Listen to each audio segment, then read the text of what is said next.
Oh, it stopped. Are we starting? It's going. There we go. And Reed is going to be joining us. He had a meeting from 9 to 9:30, so he should be joining us imminently. But this meeting is now in session. It is being held by electronic communications using Microsoft Teams due to the COVID-19 pandemic emergency. Mr. Goldstein had a meeting from 9 to 9:30 and will be joining us imminently. So where do we leave off on Monday? Right. So I believe on Monday we took care of our meet and greet. We met Brianna Cobbins. Mm-hmm. We went through the board feedback on 2 revised policies. We went through 10.31, which is the counseling crisis management, and the new J13 physical interventions for students in crisis, which had been renamed from restraint and seclusion. So we went through those 2. And then my notes, I have notes on I-72334 communication, student progress program, and grading. So I do have notes on that one. I do not have any notes on I-11.2 homework. So I'm not sure if we got all the way through 72334 communication. I have relatively extensive notes from you, Christina, on them. I think that's probably most of it, honestly. Okay. Because we were landing on making the flexibility for standardized grading, or standards-based grading and criterion-based grading, making sure that that's included there, providing some consistency and coherence. I'm just gonna go through overall themes, providing some consistency and coherence so that it's easier for families to compare grades in one, understand what the grading scales look like if they're in one school versus another, or on one teacher versus another. So adding some clarity and consistency there. Making sure that our DTL team and all of our equity teams that are focusing on equity focused grading. I know that Gunston's doing a ton of work on that front, making sure that we consult with them and get their thoughts on what this should include.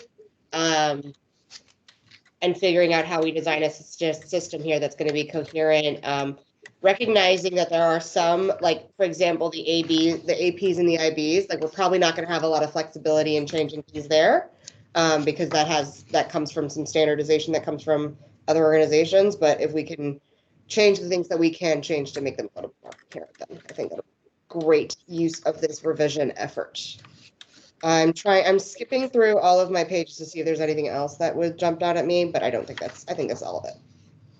Okay, so I've jotted down those, I captured those, what you just said in the notes. We'll pass those on. I put them all onto the secondary PIP, but I think that I'm just going to sort of move them up. Kind of like an overarching. Yeah, that was very nice. Actually, it was a very nice summary. Yeah, we talked about this extensively on Monday, so this is just like a follow-up on that. Yeah, no, that was very consistent and concise and clear. Thank you very much. I appreciate that. Right. I aim to please. All righty. Well, you're successful. So the next one is I-11.2 homework. Yes, Brian. So, Brian, do you have a question? No, I thought that's where we left off. That's homework. Go ahead. It is. You talked about homework. Yeah, we talked about homework. Yeah, we talked about homework. We actually talked about homework when we were talking about the grading policy, because I think if we look back at the notes, a lot of our conversation is what is the purpose of homework? What is the function of homework? And what should homework, is tracking homework completion truly just tracking behavior as opposed to tracking learning? And in my mind, you're tracking behavior. It's compliance effort. It's not a learning process. Homework in service of expanding and reinforcing learning is fine, but that shouldn't be graded because it's just those additional at-bats that students might need.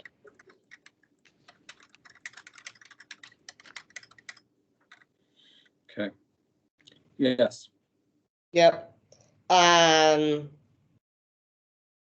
For some reason, I didn't write anything on the policy itself, so I'm just skimming through it really quickly. Sure.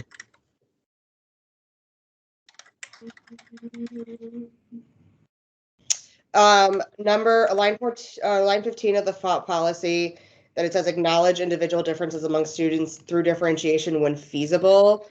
I don't like the when feasible because we should be differentiating all the time. That should just be our baseline. Yeah. And then moving on to the PIP, whenever you're ready.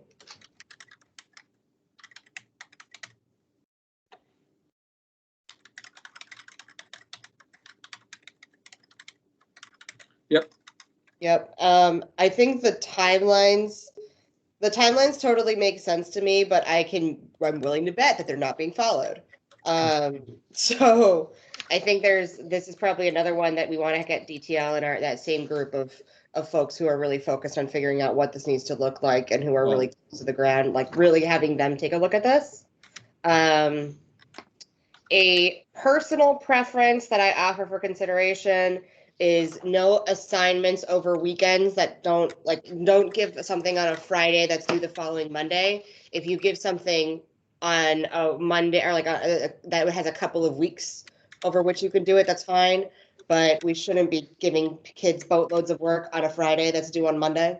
They should be using weekends to actually rest. That's a personal preference. If others disagree, same thing with spring break. If it's like a longer term project that they can work over and they have time beforehand to work on, and like it happens to overlap with spring break, cool.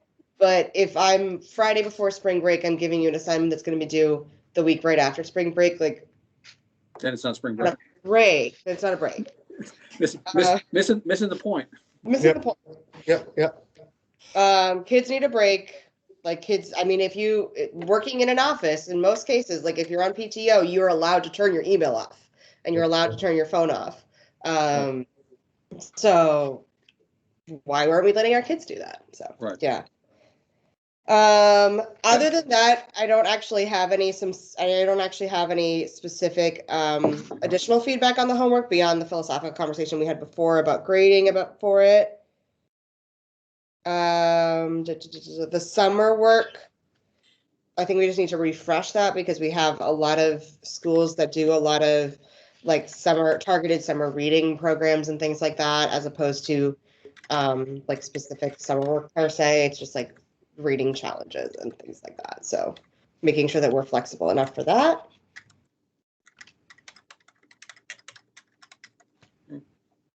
I'm surprised that in the evaluation section, it doesn't. Oh, it does say advisory council on instruction, which is now the ACTL. Yes. Okay. I totally missed that. Yeah, that's all I've got. Okay. Perfect. Thank you. Next one up should be M3 Financial Management. So this one's really boring. I don't actually have any edits to this one. This one just seems like kind of compliance-y, like definitions and clarity. I don't know if any of my colleagues shared feedback on this one, but I don't actually. I read through this one twice, and even with reading through it twice, I was like, sounds fine. Probably worth. When was this updated? 2007. Yeah. Yeah. So it's a lot of. I'm sure that there are ways that like this has changed that I'm just not familiar with. Sure. So I think this is probably going to be asking staff what has changed in the way that we're interacting with the county on this particular realm. Because all of it, like at a high level, it reads fine to me. Mm-hmm. Right. But really the PIP, the roles and responsibilities might have changed, right? Because it's just sort of be sure that it remains correct. Yeah. And Brian, you and Francisco might have some like thoughts on how you might want to change that going forward. Yeah, and what I'm thinking is, think about, when I did the Career Center After Action with John Mikovice that works out of the board office.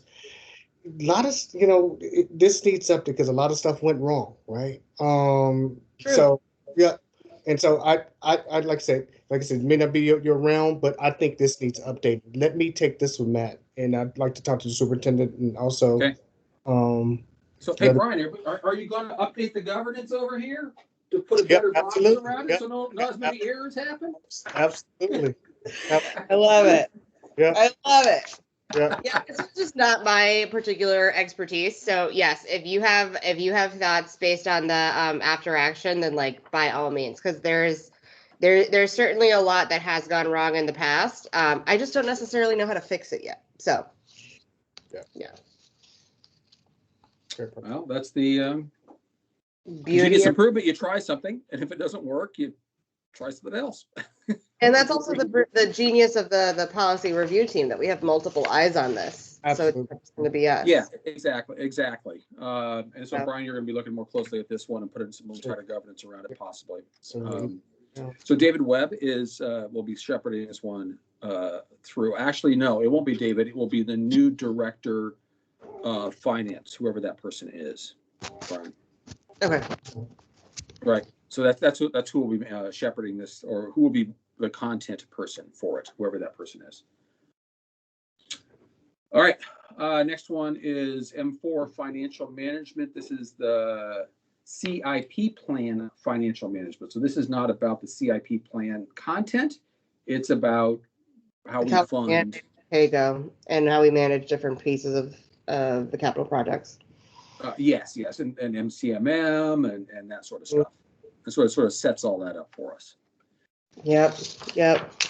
I didn't write anything down on this one when I read through it the first time, so I'm just reading through it again.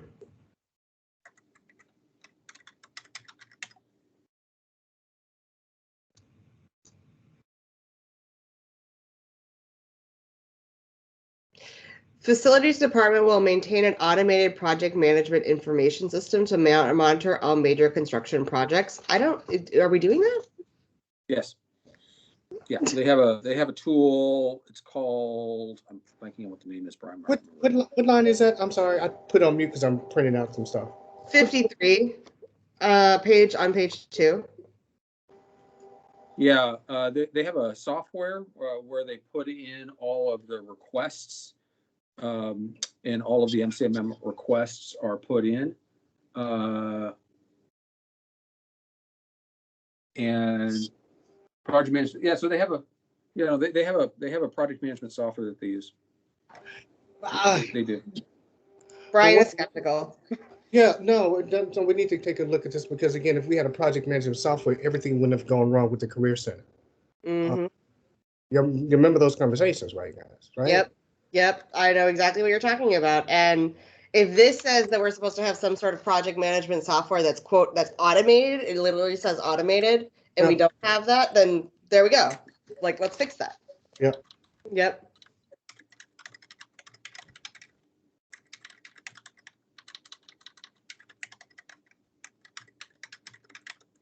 Okay.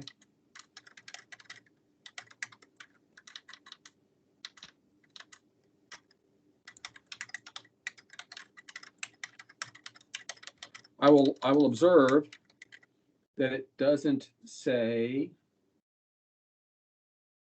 how it would monitor effectiveness. It doesn't say what it monitors. Let's add that. Yep. Okay. Also, this entire reporting section, project cost estimate when the schematic designs of a project are submitted for approval, substantial change to the cost of the project. Like, technically, I think, if I'm remembering the series of events correctly, technically all of these steps were followed. Yeah. Technically. However, there was still, I think the problem was that between the schematic design and the final building plans, the scope of the design just increased substantially with no check and balance in there. So it's between the line 63 and line 66 that things went awry with the Career Center. I wonder if we need something there. I mean, there might need to be an interim step that, like, any proposed changes to schematic design that come after the initial proposal will require additional approval, even if they are under a certain threshold. Because this just says, like, when there's a substantial change to the cost of the project, but it doesn't say anything about when there's a substantial change to the actual scope of the project, because in this case, the scope of the project changed and that inflated the budget. Absolutely. Like I said, yep. Any substantial change, any scope creep, anything. Yes, yes. Scope creep, so significant delays, something like that. That needs to be included here. There's another policy that covers that as well, which is the approval of the design sort of stuff. This is just the financing end of it, right? But Matt, how do we, in this situation, 184 million was allotted. The thing got up to like 256 million. What kind of check and balance in the policy could be put in place where the board is not at the end finding out that this thing has blown up $60 more million? How about a directive that the proposal may not exceed the values, period. That's it. You can't do it. You may not exceed that. You may not bring anything back, and you tell us what you couldn't do to stay under, and the board can decide whether they want to bring those things back in or not. They just sort of, this is the money, we're going to spend this much, we're not going to spend any more. I mean, there's no hard, so in other words, the way the process works now, it's designed, you're given some money, and if you want more money, you just come back and ask for it. Right? That's sort of the way that it is. But you could, I suppose, saying you're saying have it be almost like a drawdown budget. Like we're giving you, like you asked us this month, I'm giving you that as your drawdown budget, but like not to exceed. It's not a drawdown budget, it's a not to exceed. Not to exceed, one concept. Another concept, because this happens with so much with the advisory committees, right? The BLPCs, and we had talked about this before. Give the BLPCs amount of money that they can play with, so they can and can't. Totally should do that. They can and can't touch different stuff. So the BLPC was never designed to say that we want an underground parking in a swimming pool. BLPC was designed, we want this color and this sort of paint and this sort of furniture, right? That's what they were designed for. So they're way exceeding their scope of authority. And we have helped to rein that in a different policy, but we've not budgetarily reined it in. So this is your chance to do that too. Align that, saying this. So what is the BLPC's scope of work? All right. What is that? I don't know what that is, but it's this. Okay. How does governance support that financially, procedurally, designs? Do we have that reflected across all of the governance structures? But it starts with what is truly the role of the BLPC, and then look at each policy in reference to that. Does it support that? Does it support that? Does it support that? If it doesn't, you tweak the policy, right? Let me ask you this question, Matt. Again, this is a subcommittee policy question, procedure question. John Mickelweiss is not part of the PRT. That's correct. I would like to talk to him. I would like for him to see this policy. Sure. Okay. To where we need to put brakes and stops and checks and balances in this whole thing. Yep. That's what I would like to do. Okay. Okay. Okay. So the way that works is procedurally, when we begin a policy revision, we form a team of people who are going to be looking at the policy. Okay. And they're not always, they're not necessarily PRT members. So No. They could be anybody. We can just decide we want Joe Schmo off the street to look at it. But in this case, we want John Mickelweiss to look at it. Yeah. That's correct. In fact, it is not, the role of the PRT is primarily to move the policies through the process and be a system of checks and balances in case the committee itself didn't have the right people on it. And to ensure that they're meeting standards and that sort of stuff. But they're not subject matter experts on every single topic, right? So the other person who we might want to actually throw in on this one is actually David, because David was on that BLPC and has a lot of thoughts about how to change the BLPC process. So you might I'll ping him and ask him to send additional comments. Yeah. But we might want to bring him in a little bit more intensively on this particular one. They just revised the policy that covers that. That just finished up. Right before we got on the board? Yes. Okay. I want to look at those. So you may look at it and say, okay, and they knew that they had to put a tighter reins around the BLPC as part of that work. So you might want to look at the newly revised and adopted policies and PIPs to see if you think that they've done a good job with that. And I'm hopeful that most of these changes are at the PIP level rather than the policy level, so that we have a much greater agility in getting some changes in, right? So. Can you clarify, so if when we go back, when we do this one, if we realize that there are some changes that need to be done in the PIP, Mm-hmm. that can be done relatively nimbly without having to go to public comment, correct? That's correct, because that's correct, because the way the governance structure works is that the board writes the policy, which writes the box within which the superintendent gets to play, and then the superintendent writes the PIPs in the box. Mm-hmm. So as long as the change to the PIP is within the box defined by the policy, the superintendent do essentially anything they want to. I mean, obviously, within reason. Within reason, but really, there's an element of trust here and intent and that sort of stuff. But that is the superintendent's sandbox to play in, is the PIP, and it's governed by the size of the policies. So it really is. It really depends on the way the policy is written about whether or not a PIP can and can't make certain changes to the PIP, right? But that's the way it works. I'm working on an HR one right now, so they want to make a change for the teachers around HR, and I read the policy really carefully, and what they want to change, they want to make the PIP, the policy is silent on the topic. I'm like, fine, it's silent. You can do that. You can change it. It's not something you can change that. Yeah, because you're not conflicting with the policy. It's within the concept and the idea. The policy says shall include these things. Boom, boom, boom. But it doesn't say you can't include other stuff too, right? So yeah, that's the whole point, is that the PIPs are designed to be more nimble than the policies are, and they don't go to public comments. We can do a PIP in about a month and a half.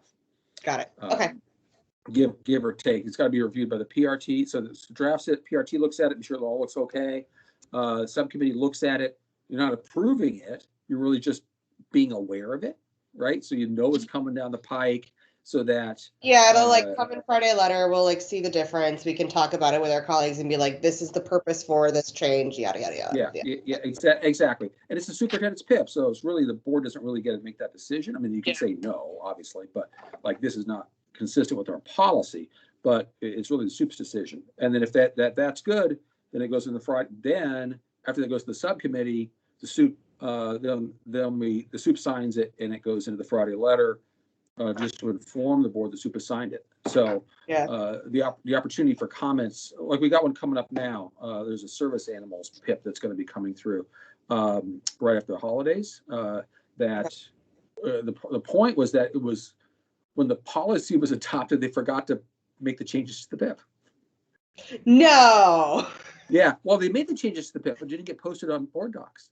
Oh, oops. The ball just got dropped, and this was like 2 years ago. So we're just going back, and we're saying, easy fix. It's fine. Yeah, we're just saying, hey, just as an awareness, here's what happened, and then it's just going to be fine. But as long as we're keeping service animals, that's all I care about, because we legally have to do that.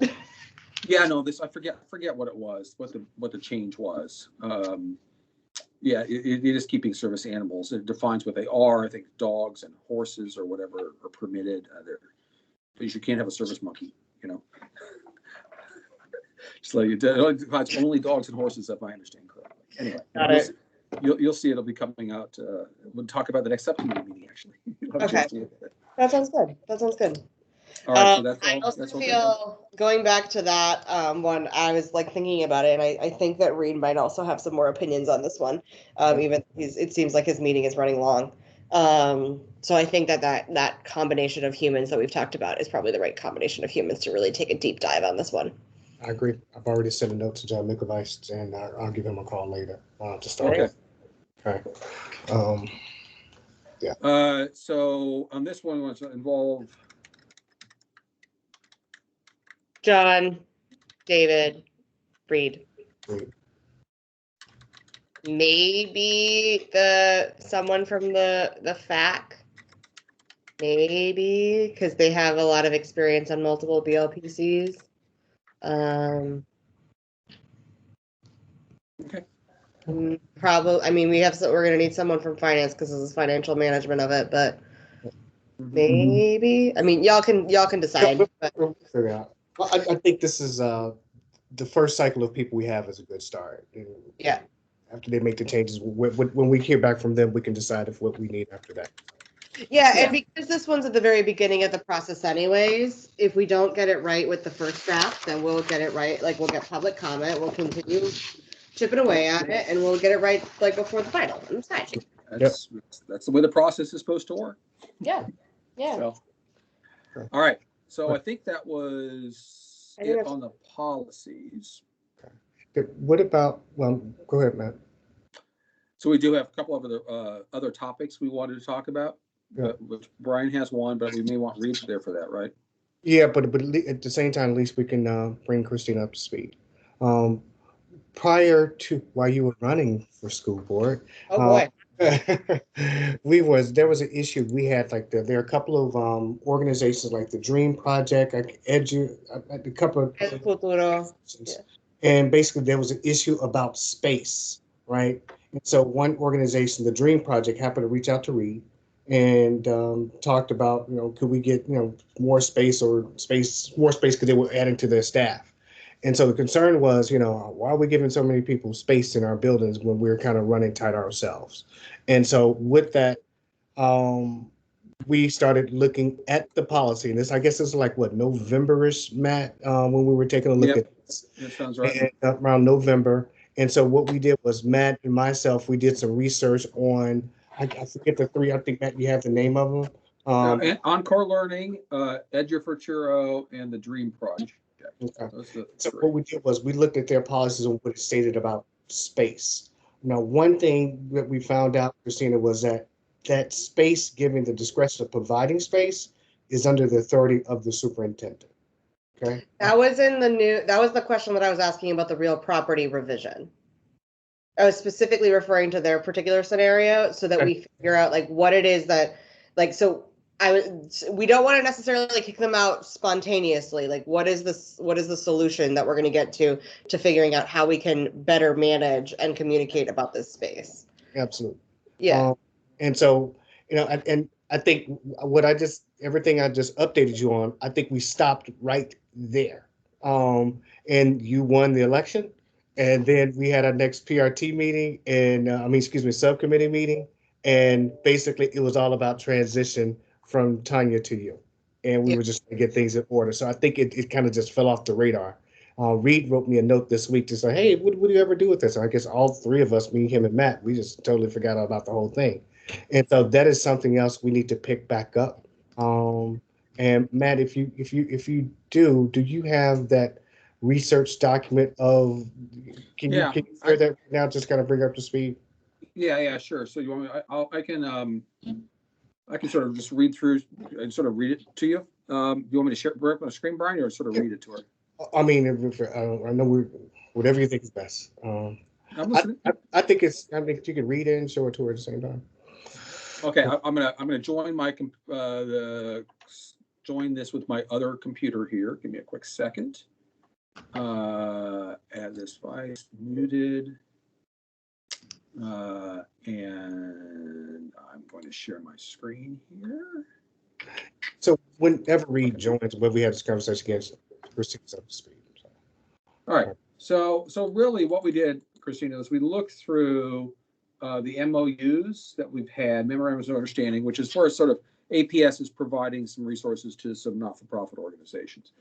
We found three: Encore Learning, Edufuturo, and the Dream Project. So those are the only three we located. So Encore Learning, we've had a relationship with forever. It's a not-for-profit organization and provides education services for people who are over age 50. So it's sort of supplemental to the APS mission of educational services. It's been around since 2002. We provide them with 270 square feet of office space. Okay, so that's not very. That's not very much. It's not very much, and that's what we give them. Then they give scholarships to APS graduates of about $4,500 a year, and then reimburse us for costs for about $5,000 a year. So they're giving us about. They're paying us rent. they're paying us about $10,000, $5,000 for the kids, $5,000 for us to offset our costs. So, and then they also pay parking costs, cost of postage and copying, right? So that's really, so in practice, what they're giving us from a support P is really a very, very close to what the least value of the space would be. Okay. We calculated the least value of the space, and we figured that the Ed Futuro and Encore Learning split 543 square feet of office space as the value about $17,000 a year. Okay, so Encore Learning's contributions are about half of that, right? So their contributions back to ACE is about the same as the value of the leased space. All right. Ed Futuro has space, and we provide them access to copiers and space for their computers. They do not provide us with any compensation. Okay, so they're just using our space, but they provide supports for kids. So they're providing direct supports to families, direct supports to youth. So that's what they do, is they're sort of supporting APS's mission. Anecdotal comments say that the value of those supports far exceeds what we have provided. They come in great workshops for families and stuff. They do a bunch of really good stuff. So yeah, this is true. They do a bunch of good stuff for us. The question is just like Reed asking me to send him the link here. Just a second. Oh, yeah. And ask Melanie. Hey, Melanie, can you send Reed the link? Yeah. He just yeah, asked. He just emailed me. Thank you. So that's basically where we ended up with it. And then what is the last one doing? What is so the last one is the Dream Project. So a Dream Project, we don't provide any office space. They're just using instructional and meeting space. They just use instructional space. Okay, got it. So sort of outside of school hours, that sort of stuff. There's no dedicated office space, and that was the biggest concern, is that we're providing dedicated office space. I'm sorry, man. I think they did have office space. It was just real small, and the point of contention was that they were asking for more space, and which is provoked this whole conversation. Was that the Dream Project, or was that Encore Learning that was asking for space? It was the Dream Project, because I remember the young lady's name is Lizette something. Okay, we'll have to check, because we'll have to check those notes, Brian, because I thought we had this square, but maybe there's an error in my notes here. If I can recall, number one, they had some space. They had received more funding, and they were expanding their offices, and they wanted to see if they could get expanded space. Where are those offices? I have no idea. Somehow they're not at Scifix. They're not here. All of this stuff. Yeah, no, it's not at Scifix. It's some school. Right. So that situation. All right. So that's a situation where the school is. Oh no. It's at the Fenwick building. They're in the Fenwick building, aren't they? I don't know. With Arlington Mill. I'm sorry, with Arlington High School, I think. Anyway. But it's a situation where the space wasn't necessarily given as part of the MOU. That's right. A school administrator decided to give them some space, but it was not part of a formal MOU, unlike the other two. That's correct. That's right. And now they're asking for more space, but we don't have our formal MOU doesn't provide them with space. So it's just sort of an agreement between a school administrator and them. So that now we're all packing correctly. So this is my documentation is about the MOU and the formal agreement, and that's an informal agreement. All right, so that's kind of the status of it all. So we, in my mind, at a macro level, and we can figure out how we're going to do this, but we should have an MOU with all three of them. And we should have, there should be terms to that agreement. And if we're giving them this space in exchange for services provided to our students, that's cool. don't really care if we're deciding to give them the space. And if the superintendent decides that, like, within his purview, he wants to do that, we just should have it documented, and there should be terms to that agreement so that if we need the space in the future, there is a defined end date of like, hey, we're going to need this space back. At the end of your term, we're not going to be able to renew. Yeah. So, Matt, didn't you come up with some proposed language for that we could yeah. I'm trying to remember off the top of my head what it was, Brian, but essentially what it said was that if we need the space back, that we will give them, 1 year or 6 months or whatever it Some was. sort of notice. Yeah. So, or the amount of space would be revised every 2 years. And if it was going to be decreased, then we would have a 6 months notice on the size of the decrease of the space or something like that. Was written into the MOUs, Brian. Was it? So the point is that there's reasonable opportunity for the organizations to relocate in the event that APS needs that space back, and that's built right into the MOUs. Yeah. And then they're supposed to be re-signed every 2 years, right? So the MOU should be re-entered into, and as part of that process, then you say, hey, we're going to need this space, so you've got 6 months to vacate the space, right? So that sort of a thing. Yep, and just a board point for Christina. In this process, what I found out, the new guy finds out everything, right? Well, what's wrong? Low-hanging fruit. MOUs were not being updated regularly here. Oh, no, not at all. Nobody was in charge of that. Like, nobody had any sense of what we were doing.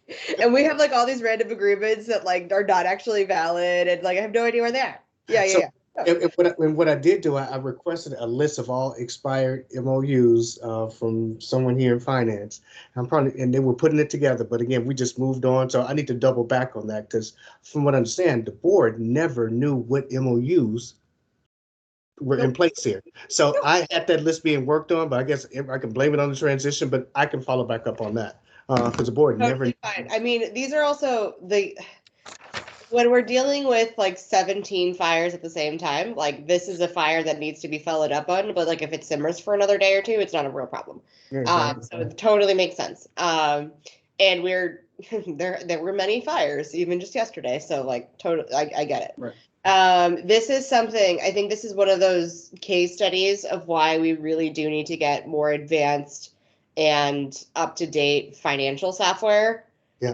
And like compliance software, because then you would just have this all in one system and you'd be like, okay, pull all the MOUs for the Dream Project for the last 10 years and you just be able to see them all and it would just be queried of a list view. Like, yeah. We have that. We have Oracle. It's just configuring Oracle to do that for us. So, I think also there should be a regular report to the board on MOUs, Brian. It should just be a briefing report. Put on the briefing report schedule, and the report comes out once a year or once every 2 years. These are the success of the current MOUs. These are the MOUs that we are currently engaged in for this purpose. There you go. That helps us realize how many of them we have in the universe, because as that number creeps up, then it's like, okay, well, what end for what purpose? I think in previous iterations of the board, the vision was for the partnerships coordinator to really own that. I don't know that that's necessarily going to be the right person to own that going forward. It might be a general counsel thing now that we're going to have a general counsel. But I'll leave you to mull that over and decide. You can talk with Francisco about what the delegation of responsibilities will be between the two of them. I like, what you reminded me from my past. It resided with our legal office, right? It should. Yep, Those exactly. are legally binding documents. Yep. Yeah, because right now it resides with Leslie's administrative assistant. So. Right. Well, and the key thing I would argue is what's the process? Right. I don't know that we have a good process for monitoring. We have an owner. Who's the owner? Who owns it? How do we update it? How do I find it? How do I know what's happening? So who's the owner of the MOUs? Which is not so much where is it filed, it's who owns the MOU process. Who's the process owner, right? And I think we probably don't have a process owner. So I think if we declared a process owner, and then say here's a constraints process owner, they'd operate within that, whatever the process happens to be. So who's the process owner? Okay, we got to add that process owner thing to that chart back there you got back there, because not many process owners or primary offices of responsibility here at Arlington Public Schools. I'm talking about your chart here. You know, I know the whole point of the chart is that every one of those processes has to have an owner. That's part of standard process documentation. Owner, customers, stakeholders, customer requirements, measures of success, key processes involved in the service. It's a service-oriented model rather than a process-oriented model, but still. See, we call that a RACI. Yeah, we can use RACI matrices. Yeah. I'm a big fan of the RACI matrix. I love RACIs. It just makes it so much clearer who's doing what. Yeah. Yeah, one of my favorite. It's the simplest way to document a process. Take a RACI matrix, add a time schedule to it. Bam, you got a process document. Done. So the next steps on this MOU, I will read here when maybe we should. Read. Hey, Reed. Aye. Yeah, go ahead, Brian. You were Okay. saying next steps on that. Read, and also I think we need to probably double back to the other two policies too. But since we're here on the MOUs, we actually talked about that space MOU that you sent me an email on earlier this week, and kind of gave Christina an update. Remember the Dream Project Encore, and you wrote me this week asking where are we on that? Yeah, it's Edu Futuro, isn't it? Edu Futuro, all And, those.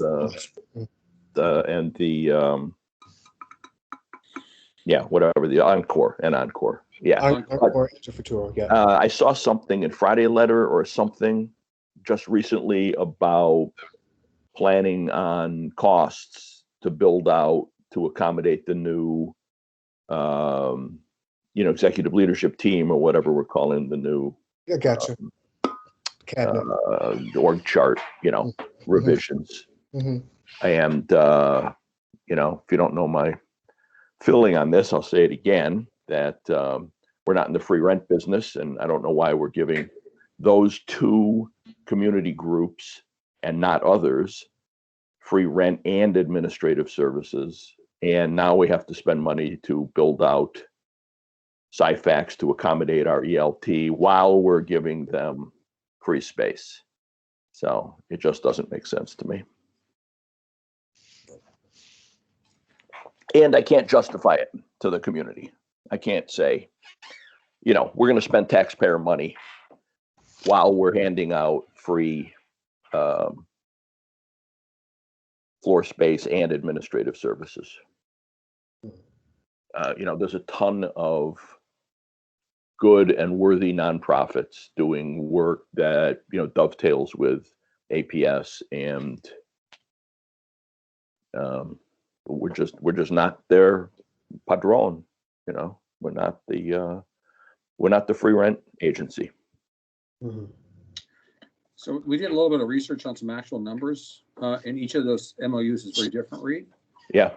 Could you pull it back up, Matt? Absolutely. Yeah, because that's my first observation is that the MOUs are not consistent, right, in sort of their expectations across the groups, and that's something we want to look at real carefully. This is sort of a quick summary of it. As you noted, there are 3 organizations with which we have MOUs right now: Encore Learning, Edu Futuro, and the Dream Project. So Encore Learning, what they do is they provide educational and services to people who are over 50 years old. So it's mission aligned with APS. We give them 270 square feet of office space. That's what they have. Nothing else. 270 square feet of office space. They provide us as compensation $5,000 a year for that. So you may argue that that's not market value. It's close to market value. My estimate of market value of that is about $9,000, $8,000, $9,000. In addition, they provide $4,500 a year in scholarships to our students. So if you combine those two things, it's approximately equal to the market value of the space. Not 100%, but that's benchmarked based on some office space over in Glebe, on Glebe Road. And they reimburse us for costs for parking, postage, copying, that sort of stuff. Okay, so they are providing some compensation back. You can say They've It is also, or isn't. I mean, there's other administrative services in there, No, right? no. Well, what about, network services and security and, things like that? Custodial. Okay. Okay. I mean, that's generally would be covered under what I would consider the office space costs, right? Not specific. Not specific. And yes, they hop on. I guess they hop on. I'm not even sure if they hop on our network. Honestly, Reed, or whether we give them badges or that sort of stuff. Okay. All right. But that would be sort of, that's part of it. Those are all sort of office space. We don't give them computers or anything like that. We're not issuing them equipment. That sort of thing. So that's Encore Learning. Edu Futuros is very, very different. Edu Futuro, we give them office space. It's the same. Edu Futuro and Encore Learning share the same office. So they're co-located in one 540 square foot room. That's the sum total of the office space being provided. There's two organizations in one 540 square foot space, which they divide essentially evenly at $270 each. They also have access to the copiers, and they, I guess, have space for the computers, but we don't provide them with those computers either. So we're just giving them some space. The Edu Futuro doesn't have any specific supports listed. They're providing APS back in their MOU, unlike Encore, which gives very specific things they're going to provide back to APS. Edu Futuro does not have those. They do reimburse us for the same things. Parking costs, postage, copying, that sort of stuff. So, Matt, can I ask a clarifying question? yes, ma'am. We said that the MOUs were not being followed up with, so they were not actually being updated. Is Edu Futuro currently in an MOU that is up to date, or has their MOU expired? Let me check. I believe the MOUs are expired. The MOU with Edu Futuro was made in 2015, and it says it ends in 2017. So, well, it said for a 3-year period commencing July 1st, 2015 and ending on June 30th, 2017, which is a 2-year period. So we could, either way, that has passed, and it does not, I don't think there's anything in here which doesn't auto renew. So it's expired.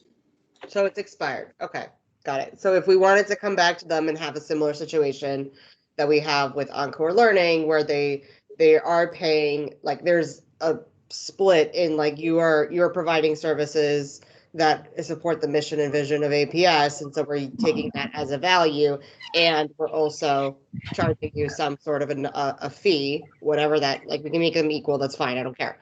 That's correct. That's that correct. we can come back to them with an MOU and say like, okay, your MOU is expired, here are the new terms that we're proposing, and then we can negotiate with them. That's correct. That's correct. And all the MOUs have built-in renewal expiration dates built into them. And the Dream project has been renewed, but the Dream project MOU does not provide any office space in the MOU. Now, I understand that they may be using some in the building, but it is not part. That is not part of the MOU. I just reread it just now. Yeah, but the Dream project, APS is taking advantage. Dream project supporting APS at a particular school or school buildings. Correct. I think it's just community high school, but it might be more than that. And I believe they've got, some kind of office space, operating space, something there, which is, a different kind of animal from using space at Scifix. Yeah, that space is not in the MOU, Reed, just so you know. The MOU, it says APS responsibilities, instructional space, and meeting space and equipment as needed. Spaces may include computer labs and other meeting spaces in schools or at the education center. So the MOU calls for meeting space essentially when you're meeting with people, but it doesn't there's nothing in the MOU about office space for the use of the Dream project. Yeah. Nothing in the MOU about that. But you remember, Reed, you remember, I think the young lady Lizette from the Dream Project reached out to you. And I think she wanted to expand office and they wanted to get more office space. And I think this is what rose the concern about you to when we started talking about this whole thing in the beginning. Yeah, well, I was talking about this, before you came on board, Brian, but I wouldn't know. yeah, it's been a couple of years. I brought it up with Pat first. And anyway, where was I? Oh, yeah. Okay. So are you done, Matt? Yeah, that was my basic summary read. So that's the end of the research. We only have those 3 MOUs. We understand the scope of each one of those. 2 of them are ready for being renewed. One has just been recently renewed. The one that was recently renewed does not include any provision for office space in it. That's the other project. That's the Dream Project. It doesn't, and that the other 2, which are ready for renewal, do have provisions for office space. So there's an opportunity to do negotiations there as part of the renewal process. Yeah. All right. So I think there's 2 other issues here related to this. One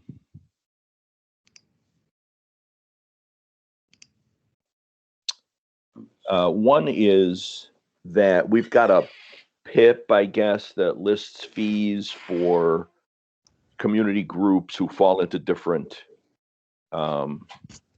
categories. Yes. So that first category, I don't know, is, the PTAs and civic associations and stuff. And they come in and they use the gym or the cafeteria or something for their meetings. And there's no charge. And then there's 3 other groups and the charges are different. And something in there says that the group, one of the differentiators is that 50%, more than 50%, the group is serving more than 50% of Arlington students. More than 50% of the students it's serving are Arlington students, something like that. So that's one of my questions about Edu Futuro, because they are working in serving Fairfax County and Alexandria students. And I don't know what proportion of their students served are Arlington students, but if it's not, hewing to what our PIP says, then maybe it's time for Alexandria or Fairfax County to give them office space. The other, I think the more prominent question is the priority, because one of those policies or PIP says, here's the priority for us. First, it's, APS needs and APS programs and, that kind of thing. And then somewhere in there is Arlington County programs and something like that. But the point is, if we need space now, if we need to build out space to accommodate new, ELT members, for want of a better word, then that seems to be a higher priority for APS than continuing to give, continuing on with the old MOUs. Oh, yeah, there's a third point. And the third point is, what are we going to say when another community group shows up and says, hey, these guys are getting office space from you. We want office space too. Well, in the revision to the real property, we define this as like under the purview of the superintendent once there's space, like if in the perspective of the superintendent, they deem that there is the space available that we can give to these organizations, they can make that call. We explicitly put that in the real property policy. I totally agree that we need to have a better strategy of keeping these MOUs up to date and to making sure that it behooves us to be it behooves both parties actually to be legally compliant on this front and just have an active MOU. That being said, I also don't know that we want to go down the route of like kicking these particular organizations out and then causing a community firestorm. When what we could do is determine whether or not we need the space and like sign an MOU with that includes more clear terms and then keep track of it and actually update it in 2 years and make sure that we have if we don't know that we're going to be able to update it in 2 years, then let's at least make sure it has a clause that says that it auto renews for a period of 2 years. Unless there are either party comes back to the table wanting changes to the terms, so that then we're not dealing with MOUs that are not in compliance. And then we have a very clear mechanism if we do need the space, if and when we do need the space, we can then come back to them and say like, hey, under the terms of your MOU, this is a legally binding agreement and we're going to need the space. So we're going to give you whatever notice that has to be, and we're going to have to kick you out. But then we're not engaging in we're let's do the cleanup of this so that we then have that as a mechanism going forward. Yeah, but you're not addressing the other groups that we're not serving, who, are equally worthy, equally contribute to APS's mission in some way. Great, And they can come to the superintendent and ask for space. well, and the other thing is that, yes, the superintendent can make that call, but the board approves the budget for it. And so ultimately it falls to us. So actually we talked about this before you got on the line, but we were talked about wanting to add a briefing report of all of the MOUs that APS is engaged in to come to the board so that we're aware of all of these as they come up. And so we see that on an annual basis, we see all of the MOUs that APS is engaged in so that we're apprised of any MOUs that we're having the conversation for. And anyways, we're going to have to approve the MOU because it's going to come as an action item to us. So we'll ultimately say yay or nay. But the superintendent can decide that he wants to engage. Like if organization A comes to the superintendent and says, hey, we want space. Can we have space? The superintendent will decide, yes, no, we have the space for you or not. And then the MOU will come to the board anyways for approval. Why? Didn't we just put that in the policy? Oh, that's the wording of the new policy? That's what I thought, unless I misread that new policy that we just wrote. I thought it was part of the PIP, which, PIPs aren't approved by the board.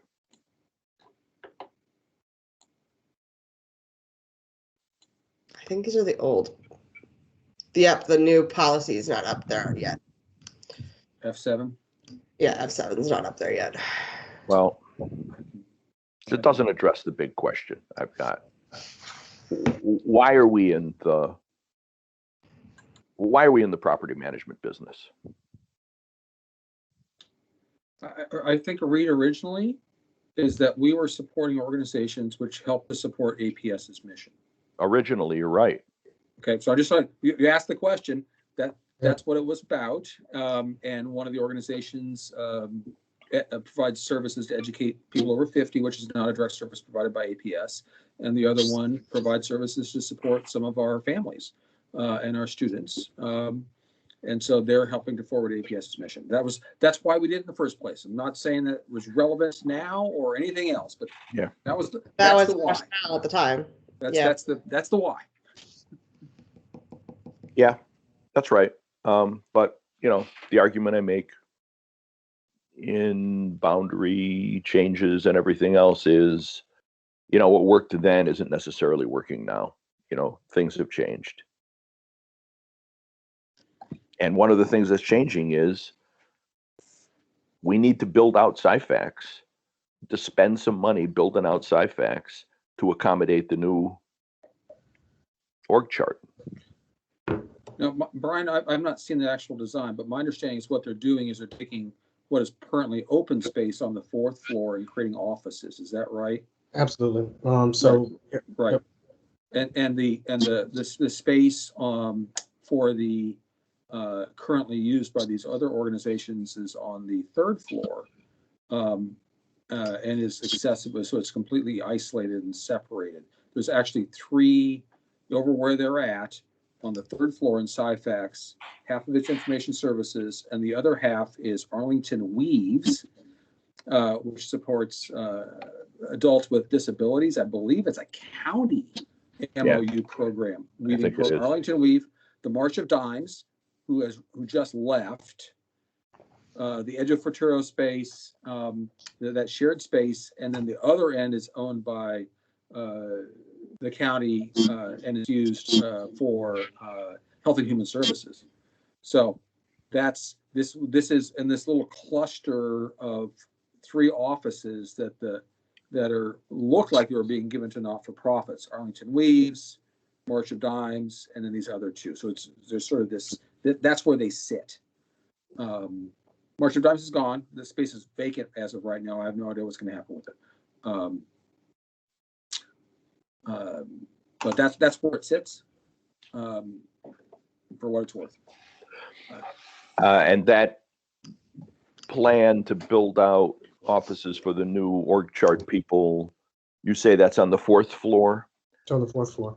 And is that our space on the 4th floor, or we would have to lease additional space that we don't already have on the 4th floor? It's all our space now. We're just kind of just rearranging it to kind of section it off better for different departments. That's all. Yeah, they're just essentially building walls within our existing floor plan. They're just reconfiguring the existing. They're not adding square feet. They're just reconfiguring existing square feet. Yeah. Adding some offices. That's really all we're doing. Add some offices in what is currently a cube plan. Yeah.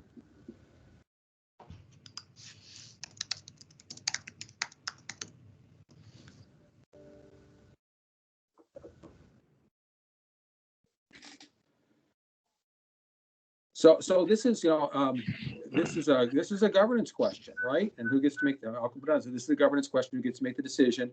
And the board does or doesn't grant the superintendent the right to make the decision, right? So that's, and if you want to change the policy, change the policy and put some governance around there, or whatever else. But that's really what we should be doing here is making a decision. What's the box the superintendent gets to dance in?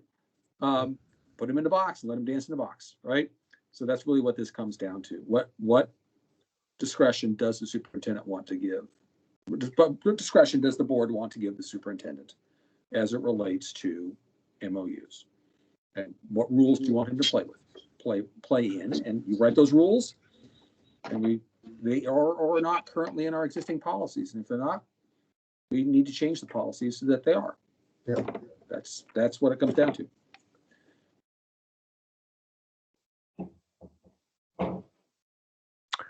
Yeah. Well, I think we're flirting with a big equity issue as other community groups, nonprofits, education related, open our eyes and say, wait a minute, they got space from APS because they were in line first before we even knew there was a line.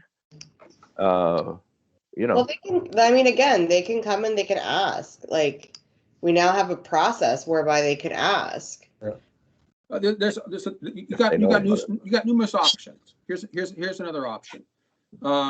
Proposals can come every 2 years and will be evaluated for alignment with APS's mission and the organization which is greatest alignment to APS vision or brings the most back to APS students will be awarded the space. And that happens every 2 years. I'm just sort of saying that you could do that, right? So you could repurpose how that space is, who that's allocated to. That's another way to do it. I'm not saying we should do that, but that's another way to do it. We're going to allocate XYZ square feet. Whoever wins the bid, they get it. Then the bids are for 4 years or whatever else, and then they've got to be renewed. So people aren't churning every 2 years. It's just another way of thinking about it, right? Then you have the scope creep problem that you're worried about, Reed. And then there's equitable access to competing organizations with some sort of rubric about how you pick them. Another way to do it.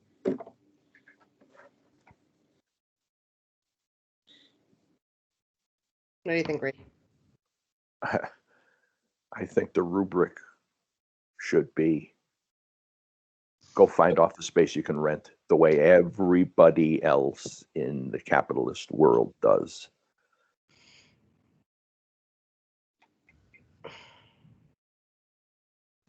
Reed, I have to say this. In my prior experience in another school district, we always, not that we have to do this here in Arlington. I understand the capitalist comment, but there have always been in-kind services, like we pointed out in the document, and we would provide certain space for people in the building. So I can see that, and also if they're a larger organization and they do Now, Edufuturo, yeah, basically maybe because they serve different areas in different school districts and they're housed here. But like Dream Project, if they're working with our students, I think, in kind, it's a practice I've seen in another school district. Also, I think that, just as Christina pointed out, again, we will start doing a report of all the MOUs, which give us an opportunity to kind of say, do you have space? And we could decide on that at that particular moment. But, and also the point that Matt made is that, again, right now, it comes down to governance. Right now it's in the superintendent's purview. Do we change? Um, the, the, I, those are my three things on the whole thing. So. Okay, so in-kind services or accommodations or something like that, and that does happen in school buildings. So Dream Project's working. Does anybody know where they're working? Right. Community high school at least, but maybe more. Yeah, community high school. Yeah. Anyway, and we have other. I don't know if they're actually a vendor, but we do have vendors like Communities in Schools who work they're in, I think, 4 schools. Yeah. And they've got office space in those schools, and that's part of the contractual arrangement with them for them to provide their services. Which is fine at those, but those aren't central offices. Those aren't central administrative offices for them. Those are, I don't know what you want to call it, operational working offices, something on site where they're providing services. And again, as part of the contract we've got with them.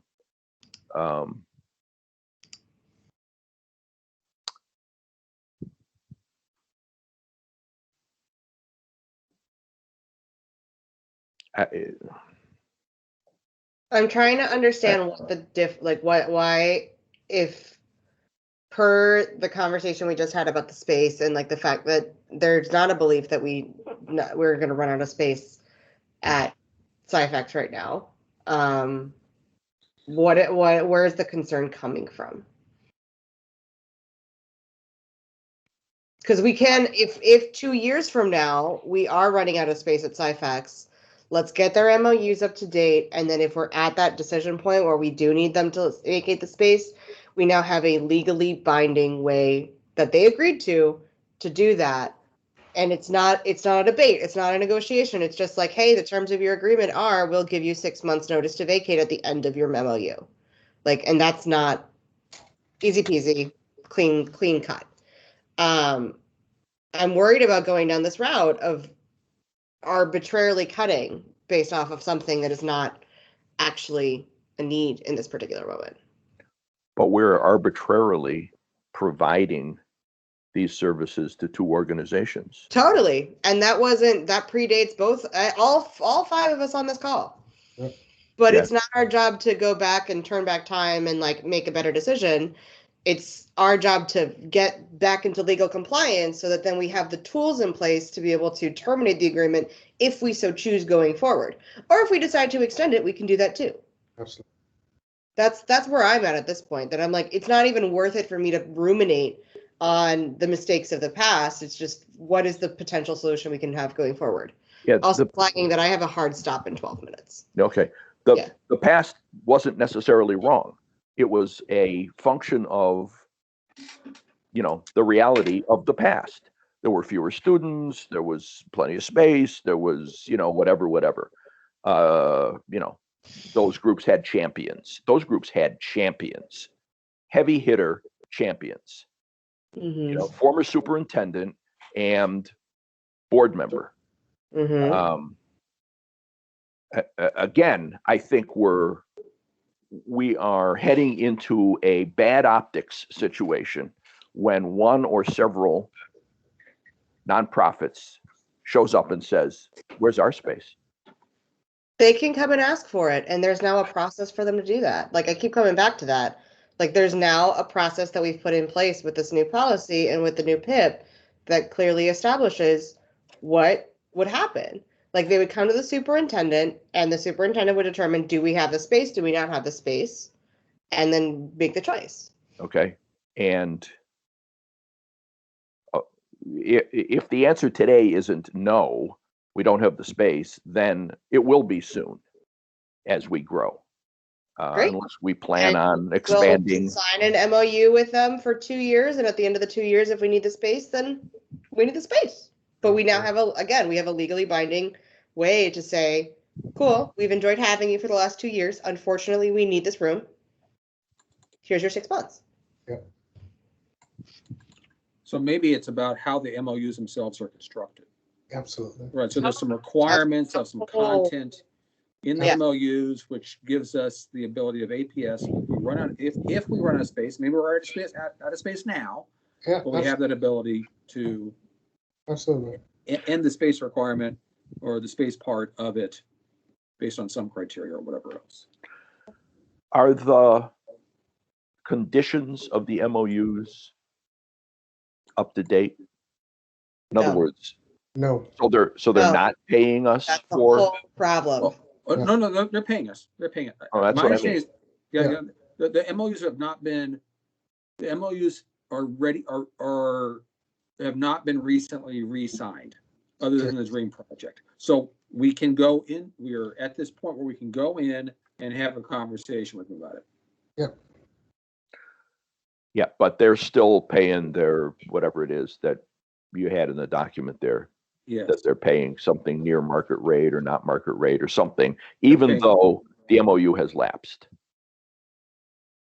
yes. Yeah. Only one of the two organizations is paying, right? Encore Learning is paying, EduFuturo is not paying. We need to renegotiate the MOU with El Futuros to have them pay. Like when we go back to them, Yeah. like that's clear to me. Like if they're sharing the same space and one of them is paying this much and the other one's getting it for free and it's the same space, they should be splitting that they should be paying 50-50. That's fine with me. But we have to come back to them with the MOU and be like, hey, your MOU is out of compliance. Here's an updated MOU. Let's discuss. Yeah. These expired MOUs gives us an opportunity. Exactly. To get Exactly. So I guess the question I would ask is, when we renegotiate the MOUs, what provisions do we want to be sure that we include? To me, that's the essential question. What provisions do we want to include so that we can be able to have this be a sustainable practice going forward? Optics issues, as Reed mentioned, not having APS to incur expenses in order to accommodate these folks. I mean, the networking expenses are expenses that we were going to pay anyway. So I kind of disagree that I don't want to charge them internet. It's a sunk cost, and we also already make our guest Wi-Fi network available to all the people anyways. I care less about that. I care more about, are you compensating us in a fair way? Whether it's if we want to actually monetize the in-kind, or quantify Right. the in-kind and have that be sufficient, cool. If we want to actually have a dollar amount on top of that, the way that we have with Encore, also cool. I defer to the lawyers on that one. But it just needs to be legally binding so that then we have a clear process. Absolutely. Right, and that's certainly said the difference between the MOUs, right? So Encore is not providing direct services to our students. So they're paying us. So they're paying us, whereas EduFuturo is providing direct services to our students. And so they're in and so it's kind of already like that. It's just not clearly written in such a way that that's really transparent, right? Yeah. Anyway. Reed, does that mitigate some of your concerns? Or at least get us closer to it? No, I think, well, it improves the situation, which I still think is a situation that we should get rid of. I would say, in answer to Matt's question, what are we looking for the MOU to contain? That it needs to dovetail with what we've got in, is it K7 or K5 about the fees and the definition of the groups? Yeah. Okay, that makes sense. So in other words, if it's a group that we would normally be providing free space to anyway, then it should be similar to that, right? So Yeah, but in that, well, I can't remember what it is, K7 or K5, but in that group one is clearly temporary space, you know, PTA meetings for an evening or something like that, not ongoing, Yeah. you know, permanent resident office space. But whatever it is, but there is something in there about the group who rents has to, you know, pass the test that 50% of their services are going to Arlington students. And that's not clear to me that that's the case with Edu Futuro. The other thing we need to have in there is a short termination period, because using the existing example, the superintendent has proposed a change in the org chart, which is going to take effect fairly soon, for which we need to spend money to build out spaces for a whole new ELT or whatever. And we can't be waiting 2 years till the end of the MOU to say, oh yeah, by the way, we need that space, you know, Yeah. 2 Sure. years ago. Sure. Like 6 months.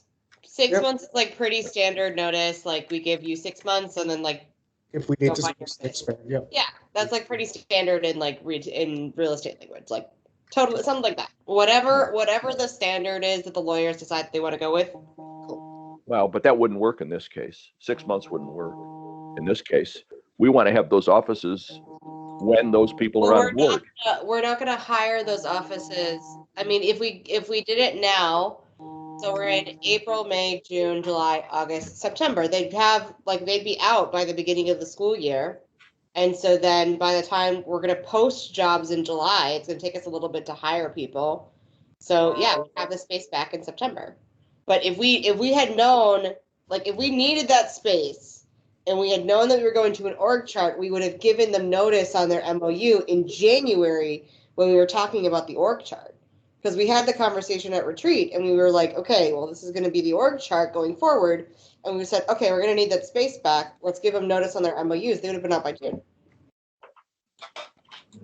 So the Edu Futuro says termination within 90 days. It's already in the existing MOU. So that says it's a 90-day termination clause in that one. Yeah, I thought it was in the other one also. It probably is, Reed. That there's a termination clause of. If it's already 90 days, let's keep them to 90 days. I like 90 days. That's great. Okay. So the other one's a little funky because it's sort of iterations of what these agreements are. So we need to go back and carefully rewrite the MOUs, right? Clearly, that's no question. Something that needs to be done. Yeah. Okay, Christina, you got to leave in 2 minutes. Yeah, I got 2 minutes. Yep. And what happened with the other items? Are we done, or do we need to reconvene? No, I would like, I have to run to 11 o'clock as well. Matt, I'm not sure what your schedule looks like, but I think we should kind of bring Reed up to speed on the last two policies that we looked at, the CIP and also. So, we got feedback on financial management, financing construction, as well as the financing the CIP. So they're financing policies, and we got feedback on those. But we didn't get your feedback on those. So that's something we would still want to do. Now, we could also just say we're going to do it on the Monday after spring break, right? These are policies that are just beginning. There's not a sense of urgency. And our next meeting will be the 5th, immediately after spring break. So we can just say we're going to table them until then and just do it then. We don't require a special meeting necessarily for that purpose. Oh, that's fine. Okay, I'll put those on the agenda for that. Just any final cleanup on those things. Does that work, Brian? It works for me, actually. Yep, I've actually already started to get feedback on some of those already. Okay, that's great. Mr. McAvoy. Yeah, and I had a couple other items we need to talk about. We can carry those over as well. The whole, Christine, what you and I talked about, the BPIPs. And then I have one thing to show you, a show and tell about policies for the staff, but it will all wait perfectly well for one week. It'll be fine. We'll come back on next the Monday after spring break, and it'll be fine. Okay. Okay. That works. Y'all. All right, thank you guys. All right. Bye. Take Thanks, care. everyone. No problem.